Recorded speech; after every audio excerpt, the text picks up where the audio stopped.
Good morning, everyone. Chào quý vị. Let's see. Do we need any translation into Chinese? Hôm nay có cần thông dịch về tiếng Hoa không? Is Vietnamese or English okay? Any Chinese? Any need for Chinese? Okay, you need Chinese translation.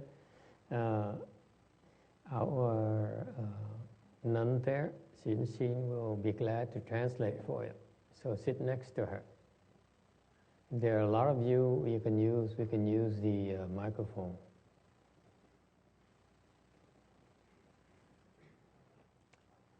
Okay.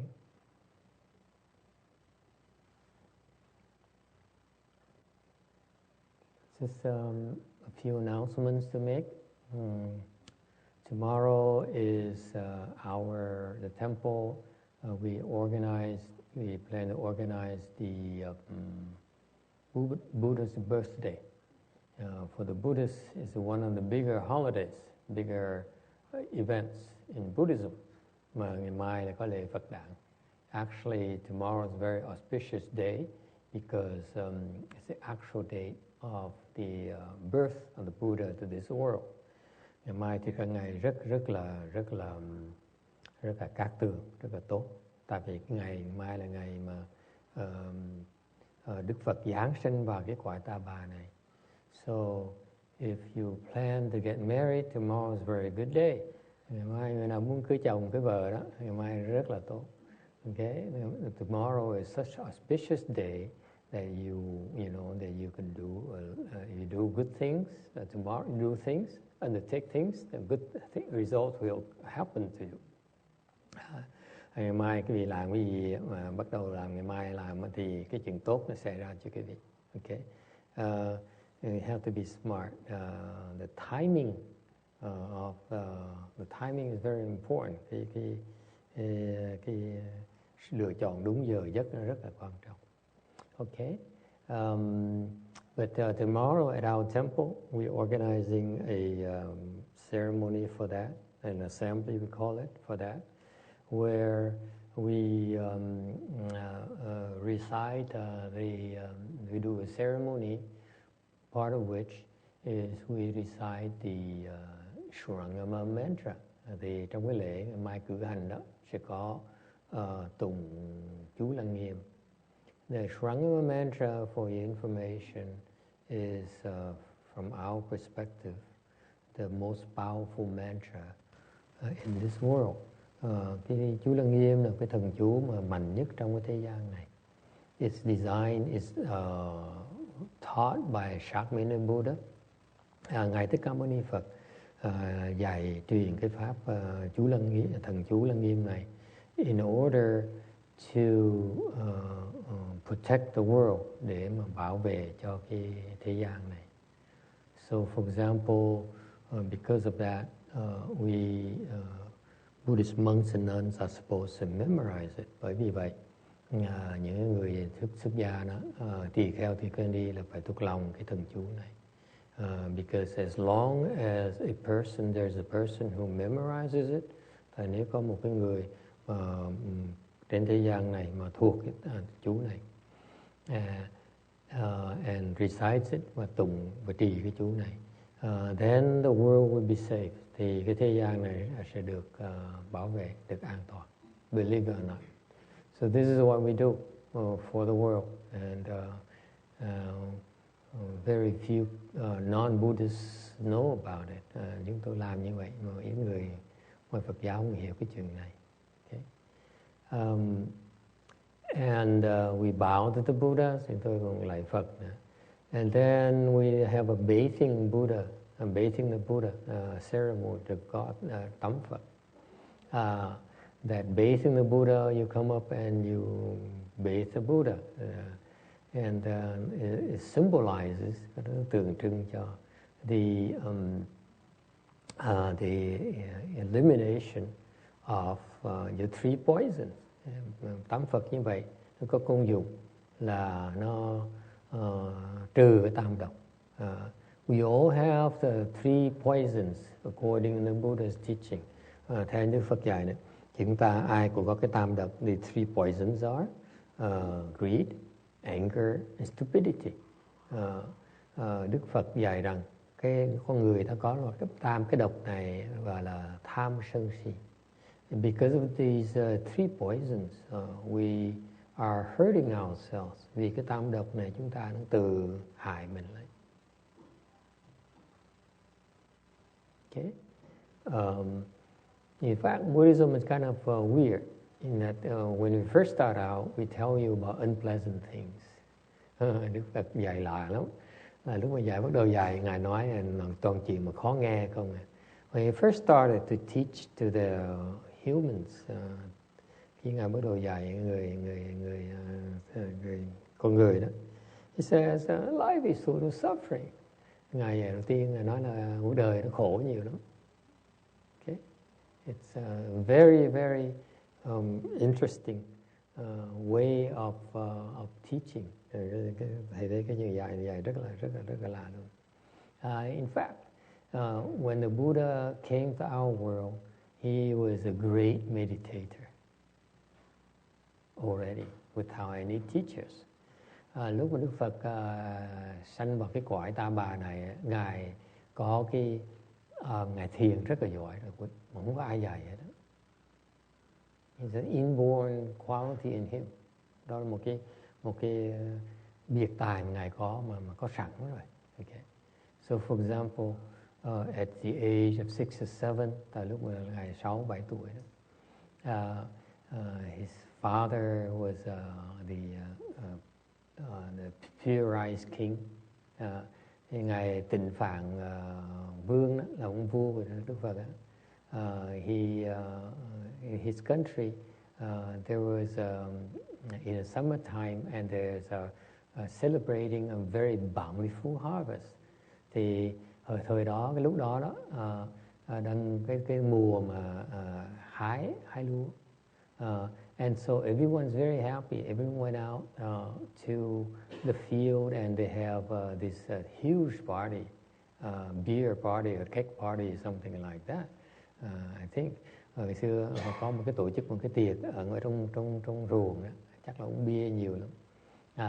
And so even the royal members, royal family members of family, the members of royal family also went out there to participate. Mọi người tới cái chỗ đó tham dự hết. And they brought the crown prince along at the age of 6 or 7, mới dẫn hoàng tử theo. And he was resting in his area, and the attendants were captivated by the celebration. Thì mấy cái người tùy tùng đó đang theo dõi khi người ta vui chơi ca nhạc ở dưới đó, người ta quên phức là coi chừng thái tử. So the crown prince simply got up by himself, walked a few steps away from the noise, sat under a tree, and thái tử mới từ từ mình đứng dậy, xong rồi bước ra lánh ra một xí rồi một tí, xong rồi tới xuống cái cây đó, and he sat down and he meditated. Và Ngài ngồi xuống, Ngài thiền. It's not clear whether he sit in full lotus or half lotus, but I'm sure he sat down, not on a chair, on the ground. Thì không biết là Ngài ngồi bán da hay kiết da, thì chỉ biết là Ngài ngồi dưới cái khúc cây, ngồi trên đất. And he entered samadhi, và Ngài nhập định. No teachers. The first time ever, lần đầu tiên mà thiền mà nhập định ngay lập tức. For me personally, the first time I meditated ever, and đối với thầy, khi mà lần đầu tiên mà thầy thiền, I didn't enter samadhi. I was in great pain. Lúc mà thầy đầu thiền, em đâu có nhập định được đâu, chừng nó đau quá này. Okay. So he entered second dhyana, nhập nhị thiền. Very first time, nhập định ngay lập tức. And what happened is that It was the tree was by the side of the road. Cái cây đó nó nằm dưới ngay cái đường đó. And at that time there's a caravan of merchants. Nó đã có một cái đoàn, lưu đoàn, một cái đoàn của người thương gia đi ngang. Okay. They were carrying carts of merchandises. Okay. So they passed by the road. And cái nhóm đó họ chở hàng hóa ở trên xe đó, xe bò đó. Was a cart pulled by cows, buffaloes. Okay. Hồi xưa là mấy con bò, con trâu chứ mua dùng để mà kéo mấy chiếc xe như vậy. So the whole caravan was walking by, passing him by. And cái đoàn nó đi ngang chịu Đức Phật. And there are 100 of them, 100 cái chiếc xe. And you can imagine the noise and the buffalo whoa, whoa, and the man and the whipping and all the commotion. They went by the Buddha. Họ đi ngang với cái biết bao nhiêu tiếng động, trâu bò nó la hét in ỏi, rồi người rồi roi quất rồi này nọ. And the Buddha did not even know. Đức Phật không biết luôn.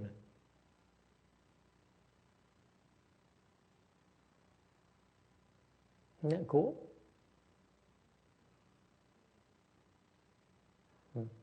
Thấy tuyệt vời không?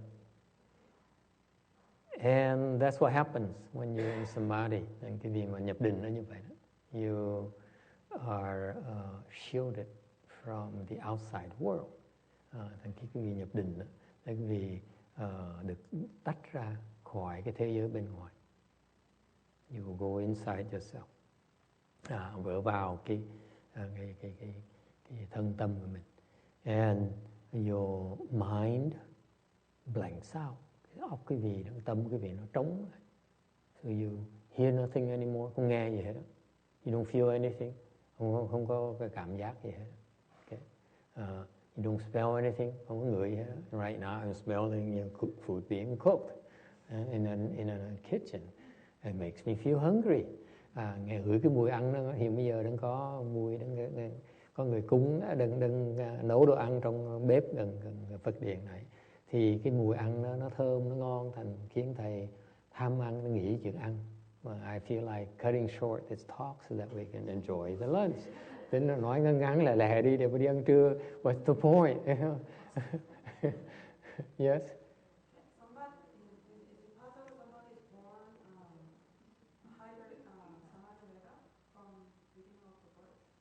Is it possible to be born with higher samadhi level?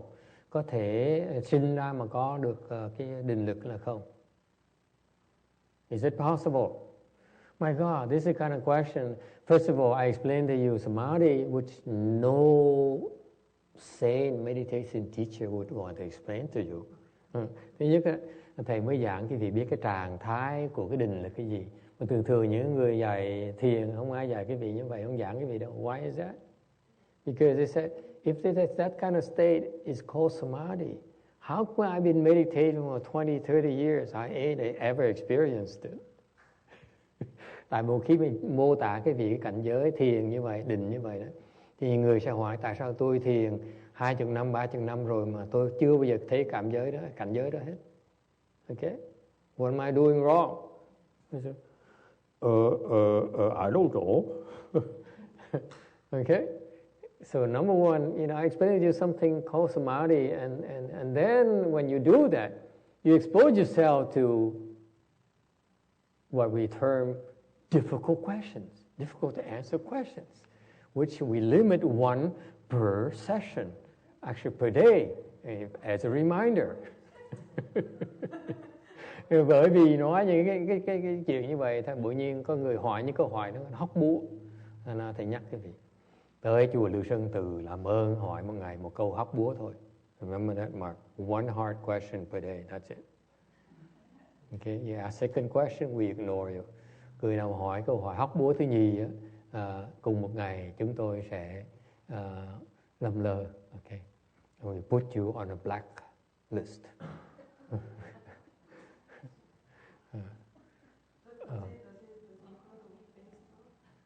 Weekdays too. Okay. In fact, someone asked me, I think someone present here today asked me a question last Sunday during a lecture. I couldn't answer. I said, I give up. I'm not lecturing ever again because it's too embarrassing. Vừa rồi có người hỏi câu hỏi, lần đầu tiên trả lời không được, thầy giận quá trời. Trời ơi, mất mặt quá đi. Ngày bây giờ không có giảng pháp nữa. Okay, so be careful. You want to learn more Chan, take it easy on this poor old monk. Muốn học thiền, hỏi nhẹ nhẹ, đừng hỏi khó quá. Thầy sợ, thầy cũng giống vậy. Okay, in particular, next week we have our monk coming back from Taiwan. We invite him up here to teach you meditation as well. So make sure don't ask him too many hard questions. Những cái tuần sau có thầy hiền giới trở về, quý vị làm ơn đừng hỏi khó quá, thầy sợ thì thầy trở về Đài Loan. If you're too rough on him, he'll go back to Taiwan. Okay.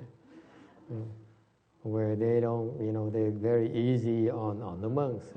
Bên cái Đài Loan họ rất là tử tế với ông thầy về thiền. So the question still remains, can you be born with samadhi power? Okay? Does anyone know? Có ai biết hay là không? I assure you, this is the first time ever I heard this kind of question. Thầy nói cái gì nghe lần đầu tiên người ta hỏi thầy câu hỏi hóc búa như vậy đó. And what happened to my iPhone? I need to search the internet first. Kiếm internet. Can you give me 10 minutes, please? This is when Xianjie, I said, Master Xianjie, what do you think? And then he said, oh, Master, of course, that's a very good question. And I'll go over here and say, it's called teamwork. Thường phải nhờ thầy hiện giới trả lời trước, rồi xong thầy kiếm câu trả lời trên mạng.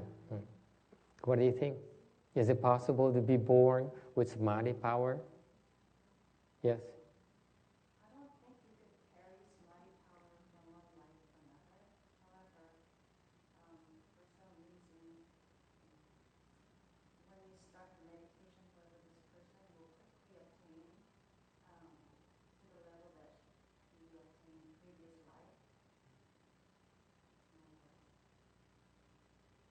Okay.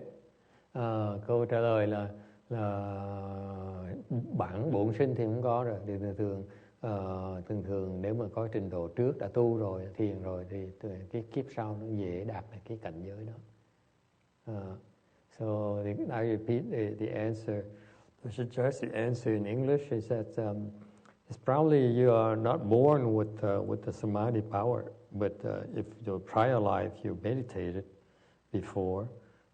You have samadhi power before, and much easier in subsequent lifetimes to also reach the same level of samadhi. Okay? That is correct. Cái đó là đúng. Okay?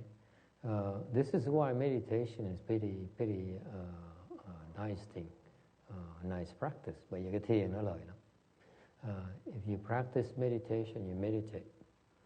And whatever level samadhi power you can attain this lifetime, là vì cái vị mà đạt được cái định lực bao nhiêu đó cái kiếp này đó, thì kiếp sau cái vị dễ đạt lại cái định lực đó. And subsequent lifetimes is very easy for you to enter it again, to reach it again. So more or less, this is this kind of skill that you can carry. It goes with to lifetime after lifetime after lifetime. Thành một cái định lực này là một cái năng khiếu mà quý vị sẽ có đời kiếp luôn. If you make money, you make a lot of money this lifetime. It's not for sure you are able to carry it with you into the next lifetimes. Chẳng hạn như quý vị làm nhiều tiền kiếp này đó, chứ chắc sẽ đem được cái tiền đó kiếp sau. You never know, because some of the non-Buddhists believe that they burn They burn gold, paper gold, as Sally here, especially the Chinese. They burn, when people die, they burn gold coins and banknotes, of course, in fake banknotes. And they burn paper Mercedes, paper houses. Yes or no? You heard of that, right? Do Koreans do that too? No? Oh, it seems like the Chinese do, a lot of Chinese do that. Cái người Hoa đó, ta có cái phong tục như vậy đó. Khi mà người ta chết đốt tiền giấy, đốt xe Mercedes giấy, đốt nhà giấy đó. Tại vì đó là đem tiền cho cái vào cõi sau. So the belief is that they pass it on with the deceased to the next life. And if it were true, then it would be so nice, wouldn't it? Nếu thiệt sự nó có hiệu quả thì nó quá sướng hả? But actually in Buddhism there's no such a thing. It's called superstition. Đối với Phật giáo cái đó là chuyện nó mê tín dị đoan. Okay?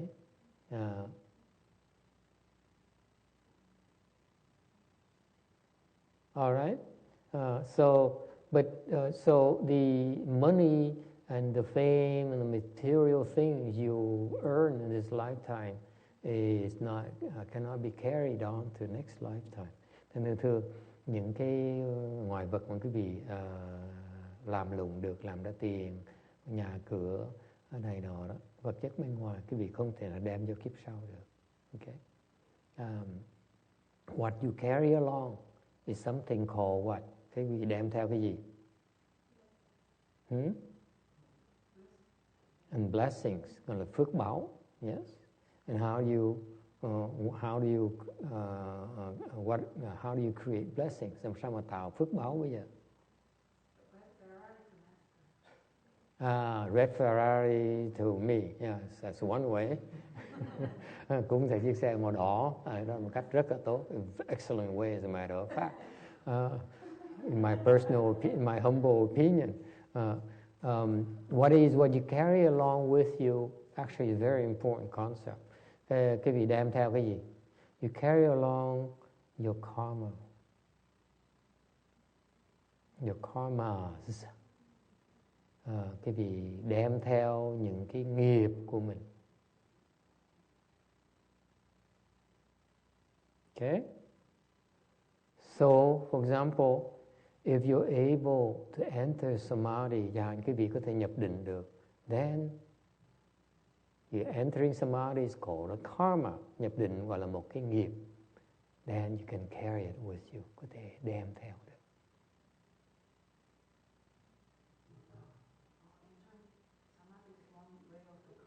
Yes, entering samadhi is karma.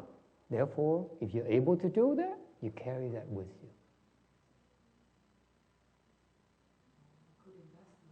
Oh yeah, isn't it? Vì thấy lời dễ sợ không?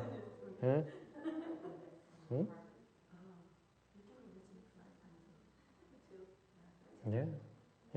So for example, many monks who are very poor this lifetime because we're beggars, in future lifetimes you tend to become kings and queens and so on. Yeah, after we come out from the house, yes. Thành ra nhiều thầy nhiều cô đó là mặc dù bây giờ kiếp này nghèo lắm, không có tiền, làm ăn mày, nhưng đều kiếp sau đó, họ sẽ làm vua chúa, hoàng hậu, sau khi mà đã đi qua cái địa ngục. Okay, all right. So yes, we become kings and queens after we go through the hells first too. When that's called reincarnation. Cái đó gọi là luân hồi. Okay. All right. So does it make sense to you? Quý vị thấy không? That's the same concept. This is why you enter samadhi. You're able to have that skill, that karma. You're able to create the kind of karma. You carry it with you. Thành cái nghiệp đó, quý vị đem theo với mình. Does it make sense? Whereas material things, you cannot carry it with you. Nhưng ngược lại, cái ngoại vật đó, đem theo không được. So far so good. Any easy questions? Có ai thắc mắc gì không?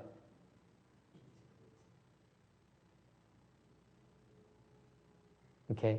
So you now, I'll give you more details because I know that you don't know how to ask the follow-up question. Thầy nói thêm những cái vị biết, tại thầy biết cái vị không hiểu cái nên hỏi câu hỏi tiếp theo là cái gì. Okay. So let's say that you carry along with you these blessings. Vì đem theo những cái phước báo này. Yes? We're born with all these blessings. Or these debts. Okay. Mình bẩm sinh là có những cái phước và có những cái nợ này. Okay? So far so good. How do you collect? How do you bring them to fruition? Làm sao mà hưởng những cái phước này bây giờ? In particular, how do you enter samadhi again? Nhất là cái vị làm sao mà nhập định bây giờ này. Then you need something called, lúc đó thì cái vị cần một cái gọi là, anyone, có ai biết cái đó là cái gì không? Even many Buddhists don't know this, by the way. Nhiều người Phật tử không hiểu cái chuyện này, không biết cái chuyện đó. Yes, Kim. Good no advisor, cần cái người thiện tri thức. Okay, that's one way. Một người thầy. Yes, we need a teacher. Okay, what else? What else do you need? What else could you use? Yes? Depression. Chán đời. Nah. Depression is a debt. It's not a bliss. Usually no. Yes. What else? Huh? You need something called, very interesting. In Buddhism, it's very beautiful concept. Even the Buddhists talk about it, and they don't know what it really means. Cái này, cái danh từ thì sách dạy này là cái danh từ người Phật giáo dùng rất là nhiều. Người ta không hiểu cái ý nghĩa của nó. Thực sự ta dùng chữ nó hoài mà mang hiểu cái đó. They don't really understand it. Would you like to know? And then the next time you meet a Buddhist and say, let me tell about Buddhism. I said, yeah, really? Let me tell you about this concept here I learned in a Chan class. I know you don't understand. Okay? Quan niệm là quan niệm gì? The notion is called condition. Gọi là cái duyên. Condition. What does condition mean? Duyên nghĩa là gì? Yes. It's one of the condition. Yes. Yes, you're born with physical ability, yes, good memory, and good looks, and all those things, and money, and what else? So, what is the condition? Duyên nghĩa là gì? It really means this. It's very simple. It's very beautiful concept, and yet it can be explained very simply or very in a complex manner. Có thể nói cái duyên, nói cái việc hỏi mấy thầy mấy cô họ giảng cái việc rất là phức tạp. Đối với thầy duyên rất là giản dị. It's very, very simple. The condition means that, I'll give an example. Okay? You may have the money in the bank already. Vì có tiền trong nhà băng rồi. Okay? But you need to have the condition to be able to take it out. Thì phải cần cái duyên để mình lấy nó ra. Because the condition is absent, then you cannot take out your money. Yes. Vì nếu mà không có duyên, không lấy ra được thì không thể nào lấy tiền ra được. So what are some of the conditions? For example, the bank is open. Duyên là gì? Là nhà băng nó mở cửa. And maybe they have an ATM hoặc là nó có một cái máy. Okay? If you need to take out more than $500, then you need the bank to be open. You need to have a bank teller there. And you have all these conditions. They have to be there for you to be able to access your blessings. Yes? Thành cái duyên là những cái yếu tố mà cần thiết để quý vị có cái cơ hội để mà rút cái phước mình ra. Does it make sense? That's what it is. Yes. So what helps to make a perfect condition? So what let's call aiding factors or conditions. Cái duyên hoặc là những cái duyên phù, những cái thành phần nó phù để nó khiến quý vị, giúp quý vị hưởng được cái phước đó. So far so good. So you may have the blessings, but you still need condition for these blessings to manifest. Yes? Này, cái phước mình có sẵn rồi, thì phải cần cái duyên cái phước nó mới thành thục được. Cái Phật pháp gọi là thành thục, nó chín mùi. Okay? All right? So if you born with the samadhi power, những cái vị sinh ra bổn sinh có cái định lực rồi. You have it in your DNA already, by the way. Trong cái tế bào của nó có sẵn cái định lực rồi. Isn't that interesting? Your DNA has the samadhi program into that already. Yeah, it's kind of cool. You have it already. Now you need the conditions for you to be able to access it, right? To utilize it. Thành cái việc cần cái duyên để mà dùng được cái khả năng đó. So the condition could be you learn meditation. Cái duyên có thể quý vị học thiền. Could be you learn yoga, học yoga. Same thing. You go to yoga, you do these things and you enter samadhi. Quý vị luyện yoga cũng có thể chấp định được. Yes, those are conditions. So far so good. So next follow-up question. Cái câu hỏi tiếp theo. What if the people who do not meditate at all, những cái người không thiền, yeah? Can they enter samadhi? Sao họ nhập định được? No, remember your quota. Remember your quota, please. Yes? You can ask your neighbor to ask, but you cannot ask anymore.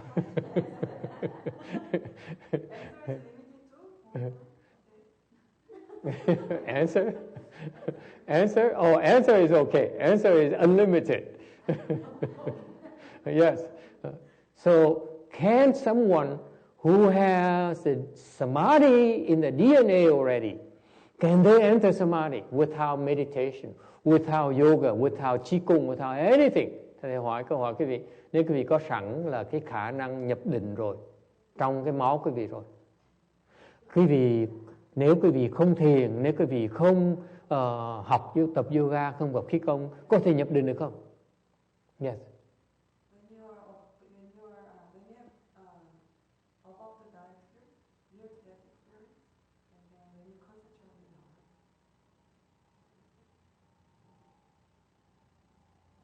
Very good. Very good. This is what happened. This is what happened. Let me tell you a story that actually happened.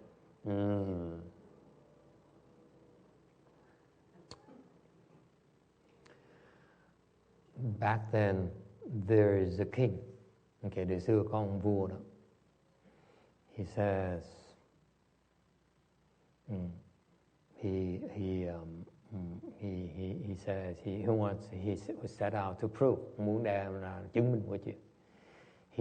He called, he selected some convicts who are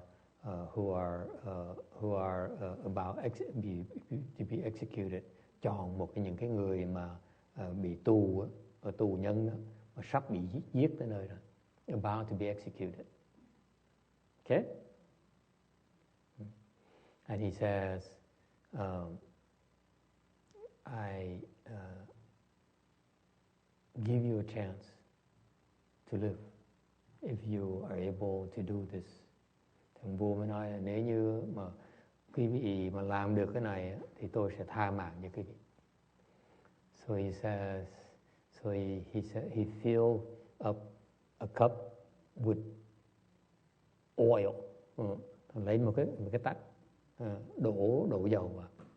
Okay, he gave it to each one of these convicts who are to be executed, là đưa cho những cái người mà tù nhân đó, nó sắp bị chém đầu. He says, you walk, okay, you walk from here to over there. Đi, cầm cái cup này mới đi, cầm cái tách này mới đi, từ đây mà tới đường kia, tới đầu đường kia, tới đầu đường kia. And if you don't spill a single drop, là quý vị không rớt một cái giọt nào hết, quý vị, tôi sẽ tha mạng cho quý vị. I will save you. I will spare your life. Okay, so you see, each one of these convicts, these prisoners condemned to death. Quý vị thấy, nhìn cái tưởng tượng cảnh giới như vậy, một cái tù nhân như vậy, đang cầm một cái tách rượu như vậy, okay? They're holding a cup of oil. Okay, and behind them is the executioner in his hood and with his sword. Ngay sau mỗi người đó có một cái ông trảm, một cái ông lính cầm sẵn cái gương.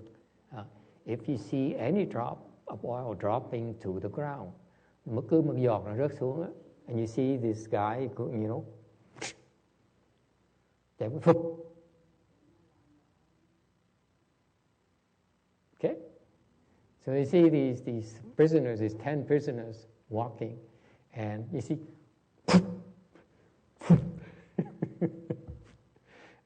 Except for one, trừ một người nữa, because that guy entered samadhi, ông đang tự động nhập định. Okay, was able to concentrate, and he only held this thing, and he walked and walked and walked, and so the king said, "How did you survive?" Thì ông vua mới tò mò ông hỏi, làm sao mà ông làm gì được? Ai cũng chết hết. I killed everyone else except for you. Okay, how did you do it? Ông vua mới hỏi, làm sao mà ông làm được? He says, Your Highness, when I was walking, all I could see is my cup right there. Ông ấy mới trả lời là trong lúc mà tôi đi như vậy, là tôi sẽ thấy được cái tách đó thôi. I can't hear anything, không nghe được cái gì hết đó. I see no one, không thấy được xung quanh đó. Okay, there's no one else. Okay, I smell nothing.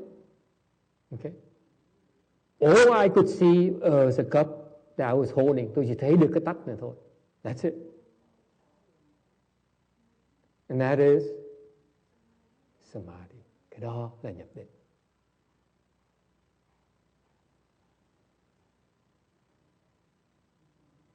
So this is to tell you one condition for you to enter samadhi. Once you have the DNA, have it in your DNA.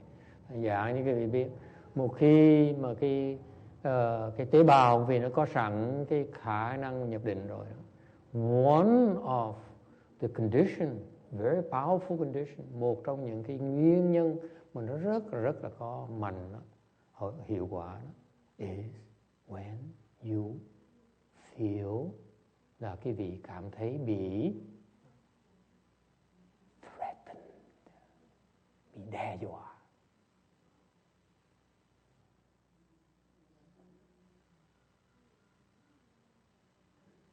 Threatened, bị đe dọa.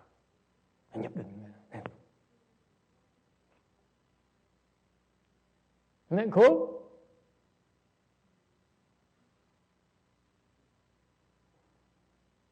Yes. Is the second question or first question? No, I answered one, the other one, so I have, No rule, she said. I gave you a great answer, therefore it negates the hard question. Yes, what do you want?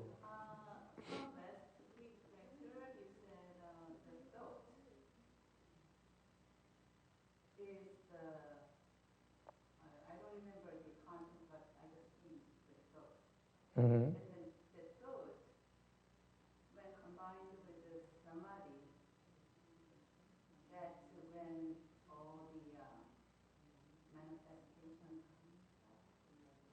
No, when you enter samadhi, you have no thoughts, supposedly.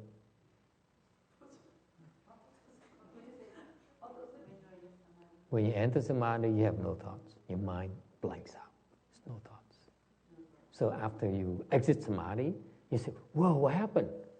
How long have I been here? It's like an hour goes by very quickly.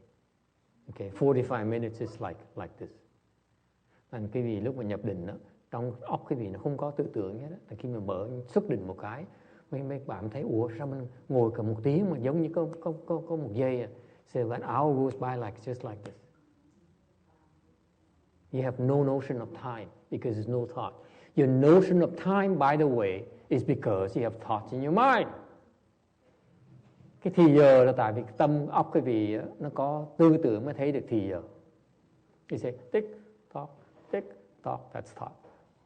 Tick tock, thought. You see that? And then when you have no thoughts, it goes by very quickly. Yes? Yes. However, I mean, just trying to think logically, but the prisoner, he was able to focus on one thing. Yes. That's why all the things, there was no thought other than. Right. Just one thought here, he maintains it. He doesn't even know he's walking. He says,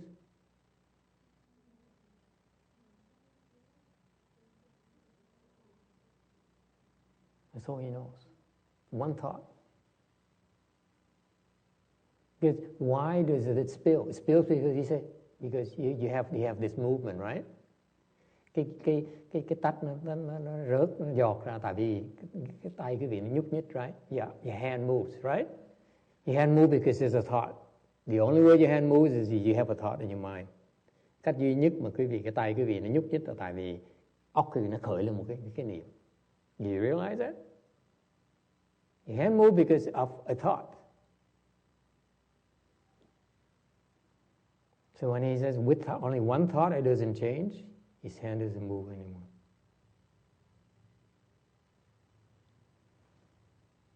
Okay?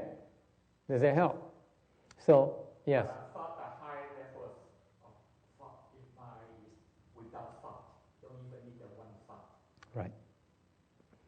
That's a different kind of samadhi. This samadhi here is a more shallow form of samadhi, where you're able to maintain one thought only. That's samadhi too. Okay? The other samadhi I just described to you is the mind blanks out. Don't have any thoughts. And the shallow form is once you have that, then you're able to concentrate one thought. That's samadhi too. Thành ra thầy giáo nói quý vị nghe, nếu quý vị mà có cái nhập định mà không có óc, cái ống nó trống á, là cái là nhập định nó sâu hơn. Còn khi mà quý vị làm như vậy được rồi á, thì quý vị có thể nhập định mà giữ một cái tư tưởng cũng là định luôn nè. Nhưng đều cái định này nó cạn hơn. So far so good. So this, when you have no thought, you distance yourself from the world. When you have thought, you're inside the world, you're able to maintain this thought. You integrate in the world. And so there are two kinds of samadhi. Samadhi, when you blank out, samadhi, when you are able to maintain one thought. Okay, that's why it's called samadhi in stillness, samadhi in motion, in movement. Thành bởi cái định nó định trong cái tịch, không có đụng đậy, hoặc cái định trong cái động. Okay? Does it help?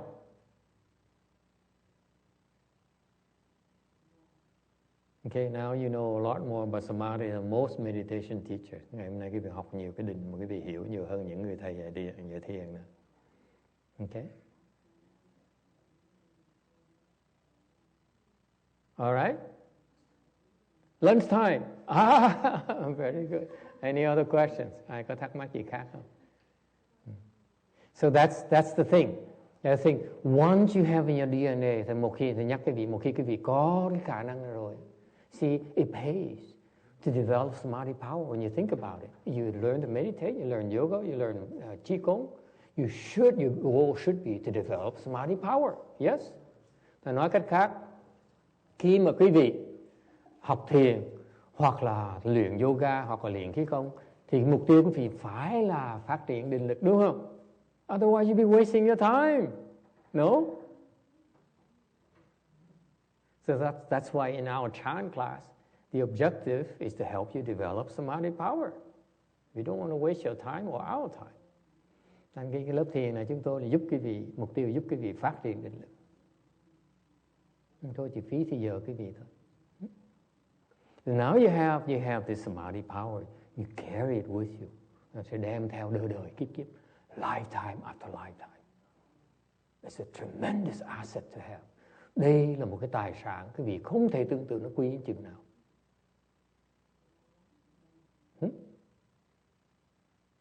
It's a gift from the Buddhas and the Bodhisattvas. And cái đây là because they gave to us. Đây là một cái ban ơn trên mà Đức Phật Bồ Tát đã dạy chúng ta, đã cho chúng ta. Okay. So for example, the golfers or the tennis player like Djokovic or Tiger Woods, okay, they have samadhi power, or don't they? They have samadhi power because they feel threatened. Tại là những cái người đánh golf, những người chơi tennis, chẳng như ông Tiger Woods hoặc là ông Djokovic, okay, Roger Federer, okay, he's in second dhyana, nhị thiền. Djokovic used to be first dhyana. Djokovic lúc trước á, ông Djokovic lúc mà thua Federer mới có một sơ thiền thôi. Now he's second dhyana. Bây giờ nhị thiền. He meditates between matches. Vào chùa ngồi thiền con. Không đấu, vào chùa ngồi thiền. Giữa những trận đấu đó, không vào chùa ngồi thiền. He would go, Djokovic, the number one tennis player in the world. He goes into a temple to meditate between matches. That's how dedicated he is. Okay?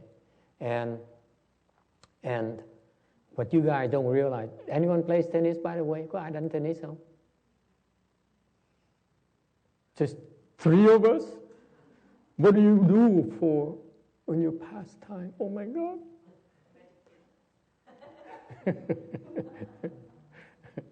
Okay. You know, when Djokovic serves, is about to serve, okay, ông Djokovic trước khi mà ông đánh banh, okay, he would bounce his ball like this 17 times. Boom, boom, boom, boom. That's when he enters samadhi. Lúc ông đánh như vậy 17 rồi. They counted. They used it when he was a newcomer. The sportscaster were annoyed by that. Said, why is it taking so long? Lúc mà ông còn mới đó, người ta rất bực mình. Mấy ông thông báo viên rất là bực mình. Tại sao ông trước khi ông đánh trái banh đó, ông dồi trái banh 17 lần, at least 17 times, every single time, every single point, just annoying like hell. What? 2, 3, 4. Everyone started counting 17 times, and then you can tell that his mind switches. Tự động cái óc ông nó nhập vào định. And he, yes. Is it can be called a ritual? The what? Ritual. A ritual. Yeah, that's a ritual. But that's also the condition. You see, that's ritual. That's also a condition. Cái dòng trái banh là một cái duyên luôn. Okay. He feels threatened. He's under. See, for them it's do or die. If they lose, they get out. Okay, they bounce out. Okay, so they're under threats, under danger. So that helps them. And he only thinks about his ball bouncing. Can you see that? Vì thế ông dòng trái banh chỉ còn thấy trái banh dòng thôi. And he's always, yes. Now Sarah said, wow, new technique, new tennis technique. Yes. 17 times. No, I advise you to go back and watch his old videos when he was younger. You can see it's very clear to him. It's like very, very deliberate motion. And for this simple motion, he locks into it, the motion only. Tự động, quý vị quay những cái video cũ của ông á, lúc ông còn trẻ, ông còn mới vào, Ông lúc mà ông dùng ra bao nhiêu, ông chỉ chú tâm vào cái động tác mà he concentrated on the motion alone right here. Okay?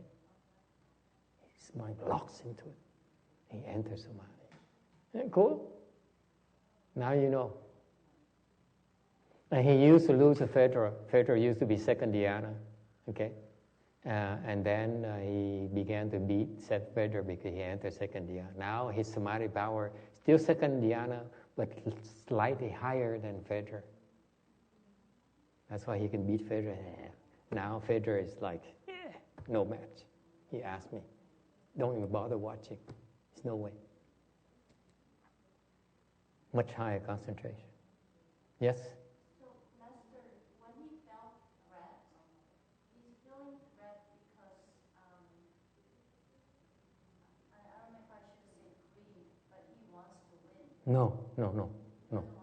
The win is only one condition, but actually you don't realize that deep down these athletes, they feel they're in peril. That's the very key condition. Okay? When you feel threatened, when your life is in peril, that's when it's very easy for you to lock into it. In peril, in danger. Like this prisoner, his life is threatened. That's it. That's the only thing left he has to save himself. Can you see that?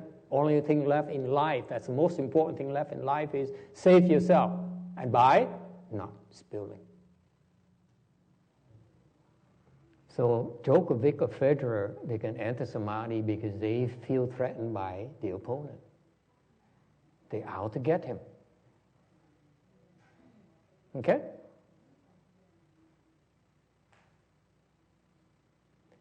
See, I've been teaching chant for a dozen years now, and the more I every single weekend, and the more I teach, the more secrets I have to reveal to you.